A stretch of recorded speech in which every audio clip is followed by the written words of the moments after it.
Mobile phone আমাদের দৈনন্দিন জীবনের এক অবিচ্ছেদ্য অংশ হয়ে দাঁড়িয়েছে। সময়ের সাথে সাথে এর উপর আমাদের নির্ভরশীলতাও বেড়েছে বহুগুণে। তবে মোবাইলের কার্যকারিতার পাশাপাশি এর নেতিবাচক দিকগুলো নিয়েও আলোচনা হয়েছে বেশ।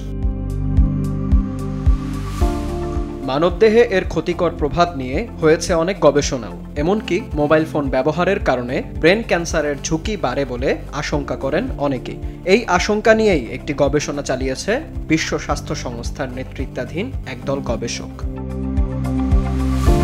মঙ্গলবার WHO প্রকাশিত এক রিপোর্টে দেখা গেছে, সময়ের সঙ্গে সঙ্গে তারবিহীন বা ওয়্যারলেস প্রযুক্তির ব্যবহার অনেক বাড়লেও সে হারে মস্তিষ্কের ক্যান্সারের প্রবণতা বাড়েনি। যারা দীর্ঘদিন ধরে মোবাইল ব্যবহার করেন তাদের এ কারণে মস্তিষ্কে ক্যান্সারের ঝুঁকি নেই বলে জানায় তারা।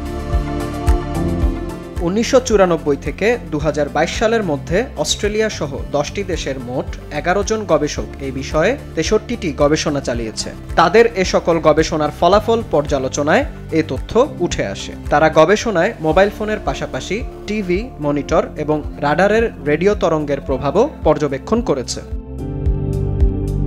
নিউজিল্যান্ডের অকল্যান্ড বিশ্ববিদ্যালয়ের ক্যান্সার মহামারীবিদ্যার অধ্যাপক ও গবেষণা পর্যালোচনার কো-অথর মার্ক এলুট জানান, গবেষণায় মোবাইল ফোন ব্যবহারের সঙ্গে ব্রেন ক্যান্সারের ঝুঁকি বাড়ার কোনো যোগসূত্র পাওয়া যায়নি। এছাড়া বিশ্ব স্বাস্থ্য সংস্থার পর্যালোচনায় মস্তিষ্কের ক্যান্সারের পাশাপাশি পিটুইটারি গ্রন্থি, লালা গ্রন্থি এবং লিউকেমিয়াসের ক্যান্সারের ঝুঁকি নিয়েও গবেষণা হয়েছে।